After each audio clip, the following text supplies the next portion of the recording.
Hello বন্ধুরা, আজকে হবে কলার বড়া। এই যে কলাটা ম্যাশ করে নিয়েছি, আর এই যে দিয়ে দিচ্ছি আটা। তারপর নারকেল কলা দিতে হবে, চিনি দিতে হবে, একটু সামান্য ওই লবণ দিতে হবে স্বাদটাকে ব্যালেন্স করার জন্য।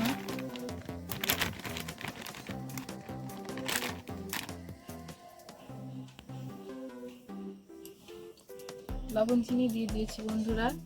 এবার জল দিয়ে ভালো করে মেখে নিতে হবে। আমাদের কাছে দুধ নেই, ওই জন্য আমরা জল দিয়ে মাখছি। জল দিয়ে না মেখে দুধ দিয়ে মাখলে আরও স্বাদ হবে।